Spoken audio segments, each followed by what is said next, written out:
Aula resumo sobre parada cardiorrespiratória. Então, a primeira coisa que a gente tem que saber é definir o que é uma parada cardiorrespiratória. A parada cardiorrespiratória ela é definida pela parada súbita da circulação. Então, é diferente de um paciente que está refratário ao tratamento que você está ofertando e o coração dele para de bater por disfunção de múltiplos órgãos, né? Um paciente que evoluiu a óbito. O paciente em parada cardiorrespiratória, ele tem uma parada súbita e inesperada da circulação. A morte súbita cardíaca já é definida por um óbito dentro da primeira hora após os sintomas cardiovasculares. Então, um paciente que teve dor no peito, fazendo alguma atividade física, teve uma parada cardiorrespiratória, foi levado ao hospital e evoluiu a óbito. Na primeira hora após o início do sintoma, esse paciente teve uma morte súbita cardíaca. E morte súbita abortada é um paciente que teve uma parada cardiorrespiratória e ele conseguiu voltar para o ritmo espontâneo após as medidas de reanimação. Lembramos que tempo é vida, então o paciente em parada cardiorrespiratória está numa extrema emergência médica, a maior emergência que a gente pode ter em medicina. Então a gente tem que tratar esse paciente o mais rápido possível. As fases da parada são divididas em 3. Então, a gente tem a fase elétrica, que são os primeiros 5 minutos, e geralmente essa fase é representada pela arritmia, então esse paciente provavelmente vai estar em um ritmo chocável, isso principalmente em ambiente extra-hospitalar. A fase circulatória, que é após 5 a 15 minutos do início da parada cardíaca, então é nesse momento que o paciente é dependente da massagem, da reanimação cardiopulmonar. E a fase metabólica, que é quando ocorre já hipóxia tecidual com disfunção orgânica após 15 minutos do início da parada cardiorrespiratória. É neste momento que a gente não quer que o paciente chegue, a gente quer evitar que ele chegue aqui, tratando de forma adequada as 2 primeiras fases. Pensando que a parada cardiorrespiratória é o extremo de emergência médica, a American Heart Association lança a cada 5 anos a diretriz do suporte avançado de vida. E esse atendimento ele é baseado em medidas que a gente faz de forma sucessiva e interligadas em elos que fazem com que esse paciente tenha um melhor prognóstico e uma maior chance de voltar à vida. A gente tem a corrente de vida no ambiente intra-hospitalar e no ambiente extra-hospitalar. A corrente de vida do ambiente intra-hospitalar consiste no reconhecimento precoce, chamar por ajuda porque a gente não atende o paciente em parada cardiorrespiratória sozinho. Fazer as massagens a ressuscitação de alta qualidade, desfibrilar se esse paciente tiver em ritmo chocável, cuidados pós-PCR e reabilitação.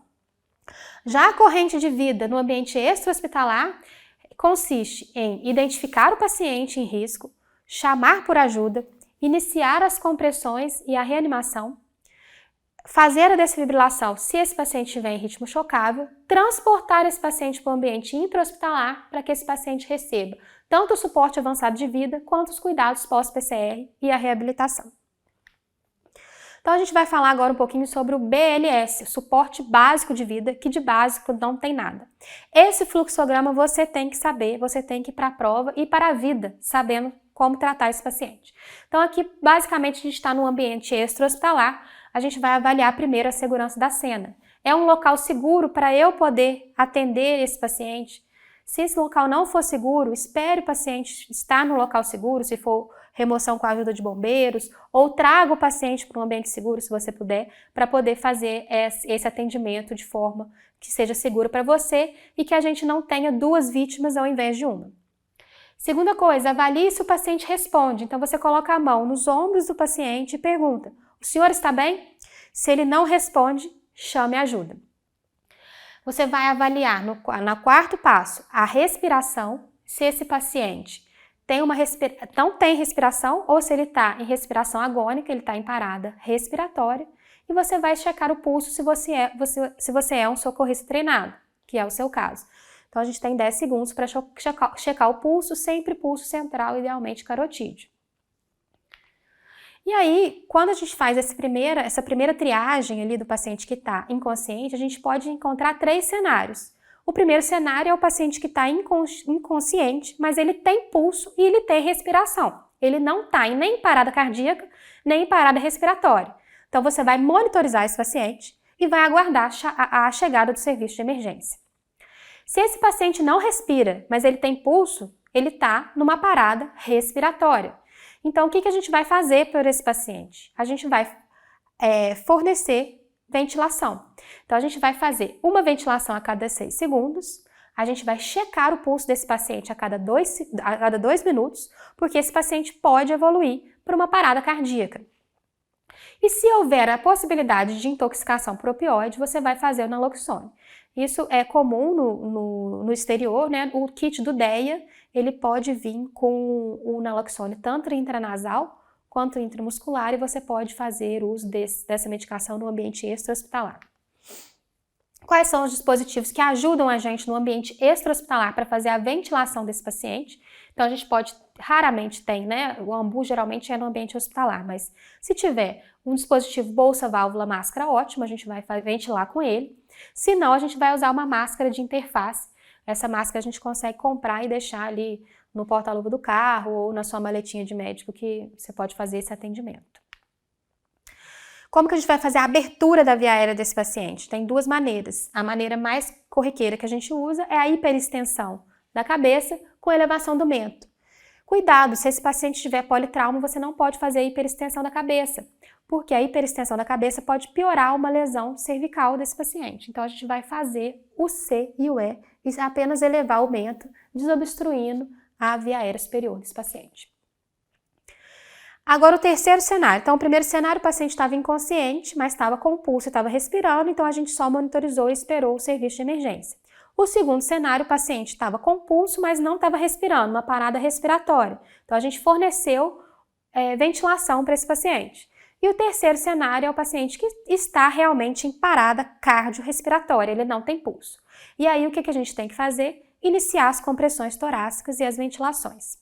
A gente faz 30 compressões para cada 2 ventilações. 5 séries de 30 compressões para 2 ventilações, a gente encerra um ciclo, tá? A gente vai aplicar o DEA quando ele estiver disponível, então quando você chamou por ajuda, você pediu o desfibrilador externo automático, esse desfibrilador externo automático chegou, independente do momento do atendimento, você vai aplicar as pás do DEA, ligar o aparelho e ele de forma automática vai te dar as instruções de como você deve proceder, como que você vai fazer o choque quando o paciente está em ritmo chocável e se não for um ritmo chocável, ele vai te avisar. Não é um ritmo chocável. E aí, como é que a gente vai fazer? Então, a gente vai chocar se for ritmo chocável. Se não for ritmo chocável, a gente vai continuar a ressuscitação cardiopulmonar. Lembrar que a gente não checa o pulso após a desfibrilação. Então, se o DEA indicou que é um ritmo chocável e ele fez a desfibrilação, a gente não vai checar o pulso, a gente vai fazer a compressão por mais 2 minutos para depois poder checar o pulso desse paciente e novamente o ritmo. Informação fundamental para quem está se preparando para fazer prova de residência. O que são compressões de alta qualidade? Tema quente para cair na prova. Então, é comprimir de 100 a 120 compressões por minuto. Essa é a frequência correta. A gente não comprime mais que isso para possibilitar que tenha um enchimento diastólico, né, para que o coração possa se encher, para poder fazer a sístole adequada. A profundidade é de 5 centímetros e o tórax ele deve retornar para a posição inicial, para que justamente ocorra esse retorno do sangue. Lembra que as coronárias, elas se enchem na diástole, então a gente precisa permitir que esse coração tenha diástole. Minimizar as interrupções das compressões. Então, se você vai fazer uma via aérea definitiva, se você vai entubar esse paciente, tenta entubar ele em vigência de compressão para não ter que interromper a massagem cardíaca. E mude de socorrista a cada 2 minutos. Então, a massagem de alta qualidade, ela é cansativa. Então, o socorrista vai cansar. Então, a cada 2 minutos, troca a pessoa que está fazendo a massagem para que a gente consiga manter a qualidade dessa massagem.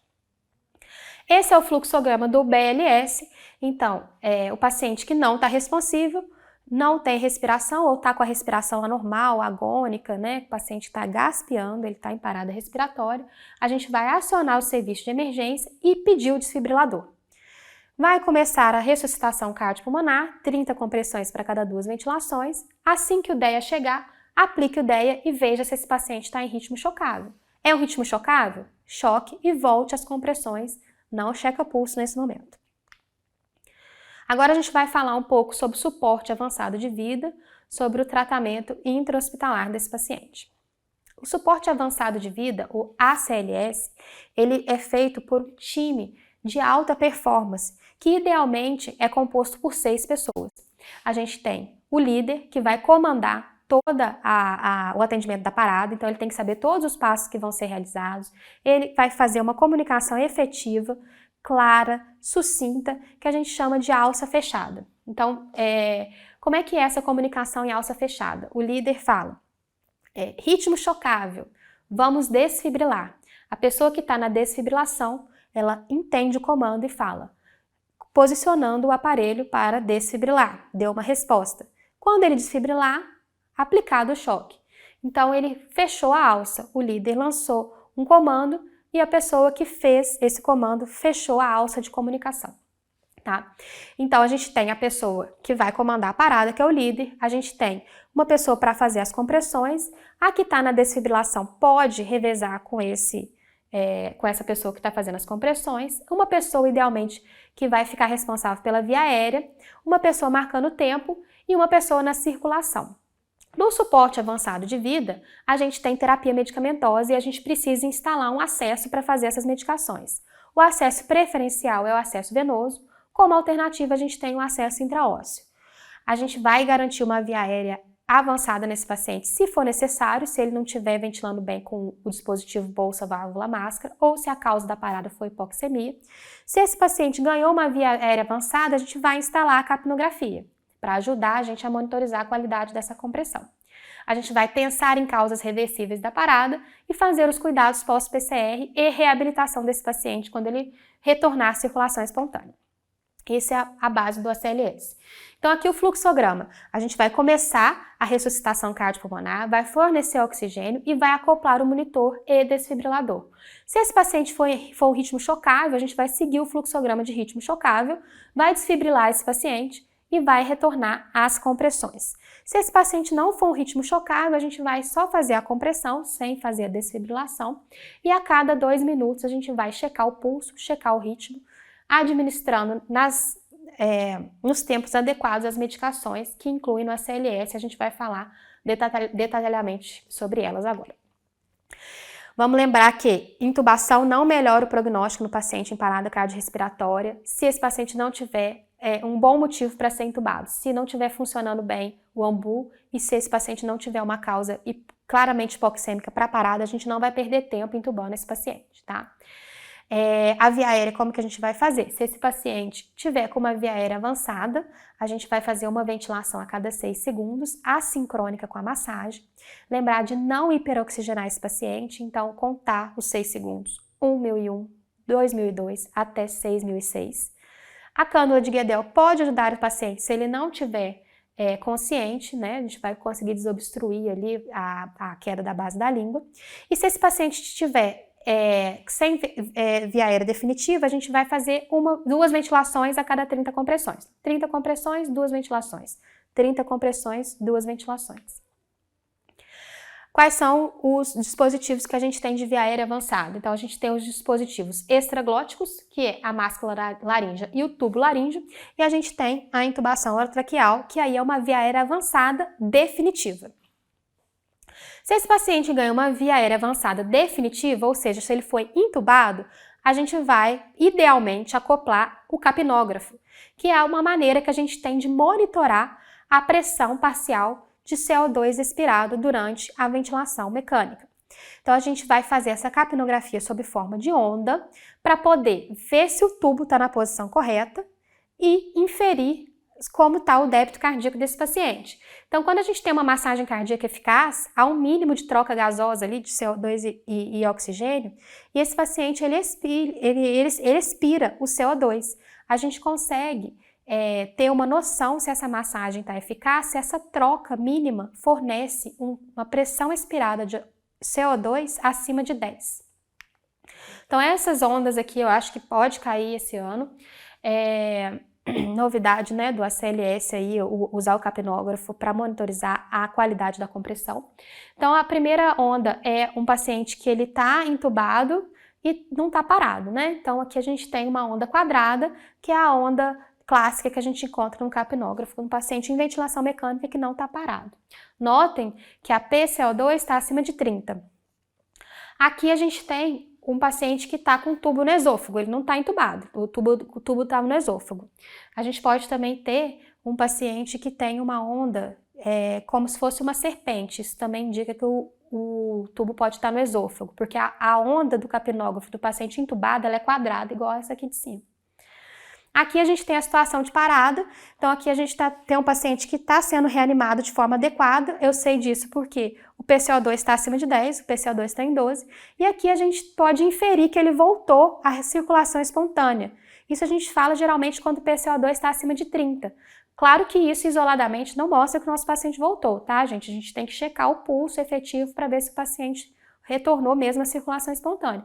Mas a gente pode inferir que ele voltou, tá? Pela capnografia.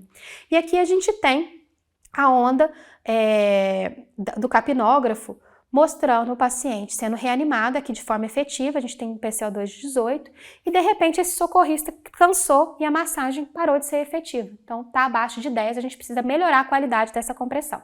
Quais são as outras formas que a gente tem de monitorar a qualidade da compressão? Então a gente viu que o capnógrafo é importante, que uma PCO2 acima de 10 nos mostra que essa massagem está sendo efetiva. A pressão arterial invasiva, se o paciente tiver acima de 20, a diastólica, lembra que a perfusão coronariana é na diástole, então a gente usa a PA diastólica para poder inferir se essa massagem está sendo de alta qualidade. Acima de 20, guardem esses números que pode cair. E a gente pode usar o ultrassom também, tanto para monitorizar a qualidade da massagem, quanto avaliar causas da parada cardíaca, como tamponamento cardíaco, se o paciente tiver uma disfunção de ventrículo direito, será que ele está tendo um tromboembolismo pulmonar? E a gente consegue ver se tem atividade elétrica cardíaca também através do ultrassom. Então eu devo passar uma pressão arterial invasiva no paciente parado para monitorizar se essa massagem está sendo efetiva ou não? Não, né, gente? A gente não vai passar a pressão arterial invasiva nesse paciente. Se por acaso ele tiver, a gente vai usar dessa ferramenta para ajudar a gente no feedback da massagem. Agora passando para a circulação, então para fazer as medicações desse paciente, a gente precisa de um acesso. Preferencialmente venoso periférico, a gente não passa central também em paciente parado, tá? Por mais experiente aí que você seja, a gente não perde esse tempo, até porque o acesso central ele é bem mais longo que o acesso periférico, então para a circulação o periférico é melhor. Se a gente não conseguir fazer o acesso venoso, a gente pode tentar um intraósseo ou fazer as medicações pelo tubo, e isso aí é uma situação de extrema exceção, porque a gente não sabe quanto dessa medicação efetivamente vai ser absorvida. As 4 medicações que a gente pode fazer pelo tubo, tem o método do mnemônico para a gente lembrar, que é o ANEL. Então, A de atropina, N de naloxone, E de epinefrina e L de lidocaína. Quais são as medicações que a gente faz no paciente em parada cardiorrespiratória? Então, a principal, a adrenalina. A gente vai fazer tanto no paciente que está em ritmo chocável, quanto no paciente que não está em ritmo chocável. A frequência da adrenalina é a cada 3 a 5 minutos. A gente deve evitar de fazer hiperdoses, por isso a gente faz ciclo sim, ciclo não. A amiodarona a gente vai usar ou a amiodarona ou a lidocaína, elas estão no mesmo patamar pela última diretriz do ACLS. Então a gente vai escolher uma das duas para fazer em pacientes que estão em ritmo chocável refratário já ao choque e à adrenalina. Então a primeira droga sempre é a adrenalina. A gente geralmente faz a amiodarona porque é mais fácil de guardar a dose, 300 mg EV em bolos, e uma segunda administração pode ser feita de 150 mg EV em bolos. Aqui eu deixei também para vocês relembrarem a dose da lidocaína. Não cai em pegadinha de prova. Atropina não é recomendada na PCR. Bicarbonato, sulfato de magnésio e gluconato são situações de exceção que a gente vai falar quando falar de causas específicas de parada. Aqui a gente tem o fluxograma do paciente que está em ritmo chocável. Então, seguindo o fluxograma, a gente vai começar a ressuscitação, vai fornecer oxigênio e monitorizar. É um ritmo chocável? Choca. E aí, a gente vai ver pulso? Não. A gente vai voltar a fazer a massagem cardíaca. A gente vai fazer as compressões e as ventilações por mais 2 minutos. Durante esses 2 minutos, a gente vai pegar um acesso nesse paciente, idealmente um acesso venoso. Deu 2 minutos, a gente vai checar o ritmo. É chocável de novo? Choque.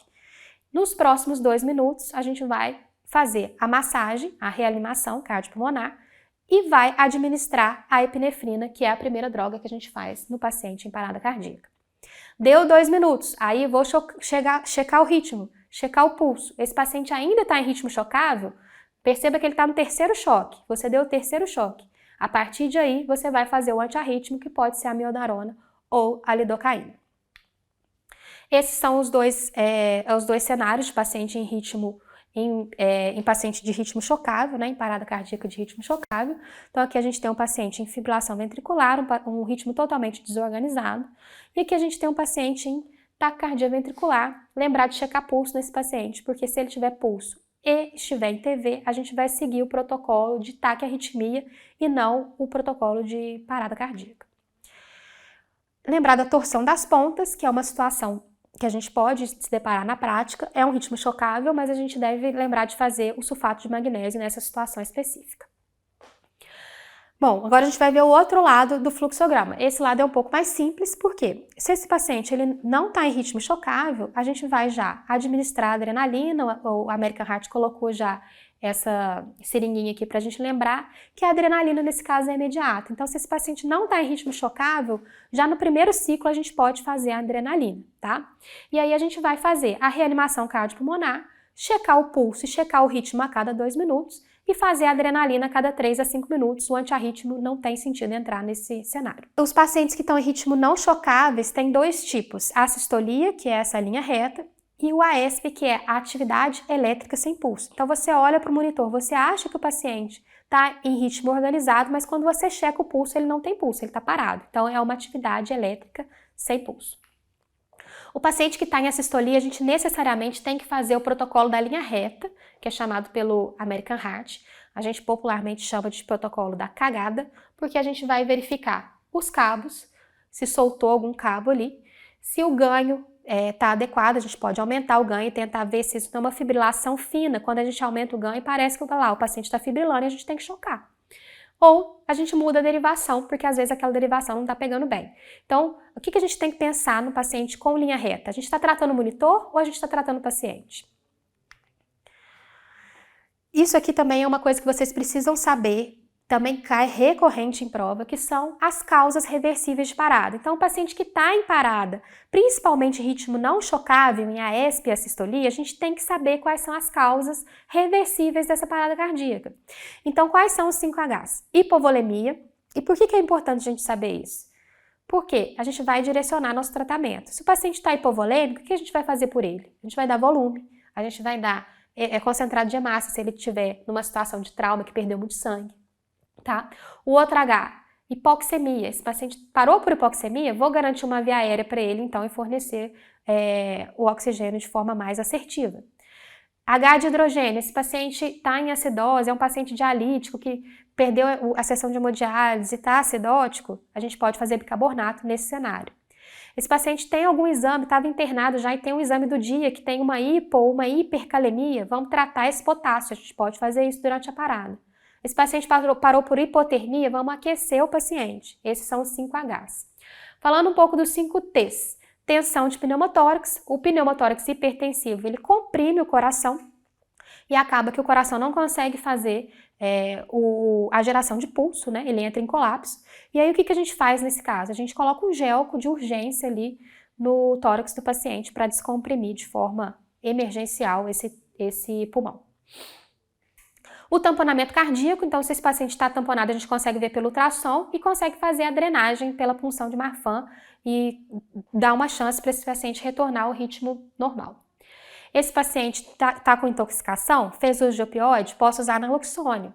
Esse paciente tem uma trombose pulmonar, ou seja, ele fez um tromboembolismo pulmonar, ele fez uma embolia pulmonar, você está autorizado a fazer trombolítico durante a parada. Durante a trombose, se você acha que é uma trombose coronariana, se esse paciente infartou, aí o cenário é diferente. A gente não vai fazer trombolítico para esse paciente, a gente vai tentar voltar ele para a circulação espontânea para mandar para o cateterismo de urgência. Situações especiais, então o paciente com COVID, no atendimento extra-hospitalar, a gente pode colocar um pano na face do paciente, lembrar de estar todo paramentado para poder atender esse paciente, tá? A gente pode usar o ambu, a gente deve evitar, mas em situações específicas a gente pode usar. Lembrar de usar associado com Guedel e sempre com filtro EPA. e tentar instalar uma via aérea definitiva para esse paciente, primeiro porque a causa de parada provavelmente é a hipóxia, e segundo para que haja menos dispersão aí de partículas que possa contaminar você e a sua equipe. Situações especiais ainda em COVID, se esse paciente está em prona, mas ele estava em prona ativa, ou seja, ele estava consciente antes de evoluir para parada cardiorrespiratória, a gente pode supinar esse paciente para poder fazer as manobras de reanimação. Agora, se esse paciente estava inconsciente, ou seja, ele estava entubado e estava em prona, por protocolo, a gente vai fazer o atendimento desse paciente em prona, tá? A gente faz aqui como está demonstrado na figura, pelo dorso mesmo. No COVID, então, a equipe toda paramentada, imprescindível, limite o número de pessoas, o filtro EPA deve ser usado para todo tipo de ventilação, no ambu e no tubo, a via aérea definitiva deve ser instalada o mais rápido possível e se o paciente está entubado, ele deve ser reanimado conectado no ventilador. Se a intubação for difícil, você pode usar máscara laríngea ou tubo laríngeo.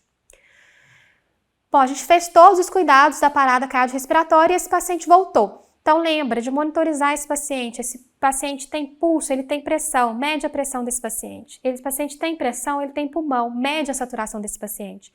Vamos monitorizar, vamos ver quanto está a pressão, como é que está o ritmo, vamos fazer um eletrocardiograma desse paciente, vamos fazer um raio-x de tórax, vamos fazer exames laboratoriais. Tá? A gente lembra que agora que chega a lesão de reperfusão, então se esse paciente voltou para a circulação espontânea, ele ficou hipoxêmico por muito tempo, então o organismo já estava num insulto muito grande de hipoxemia e agora ele vai receber outro insulto importante que é a lesão de reperfusão. E a gente vai esfriar esse processo, minimizando a injúria cerebral, corrigindo a disfunção cardíaca, manejando a isquemia global de reperfusão e tratar as causas que podem ser causas de nova parada cardíaca. Esse fluxograma eu recomendo que vocês leiam antes da prova, tá? Eu não vou falar sobre ele aqui, porque a gente já falou na aula no módulo completo, mas eu sugiro que vocês deem uma revisada nele antes da prova. Aqui só os insights dos cuidados pós-PCR. Então, manter a saturação de oxigênio entre 92 e 98, manter o paciente com PCO2 entre 35 e 45, pressão arterial sistólica acima de 90, pressão arterial média acima de 65. Nesse cenário, você pode usar droga vasoativa, dosar o lactato desse paciente para ver a hipoperfusão tecidual, ele poder quantificar e traçar metas de clareamento de lactato. Fazer o controle de potássio, evitar que esse paciente fique hipoglicêmico ou hiperglicêmico. Então, a glicemia ideal no paciente pós-parada é entre 144 e 180. Se esse paciente não responde a comando, ele ganha o controle direcionado de temperatura. O que é isso? A gente vai manter o paciente com 32 a 36 graus pelas próximas 24 horas para minimizar os danos cerebrais. E a gente vai monitorar e tratar crises epiléticas.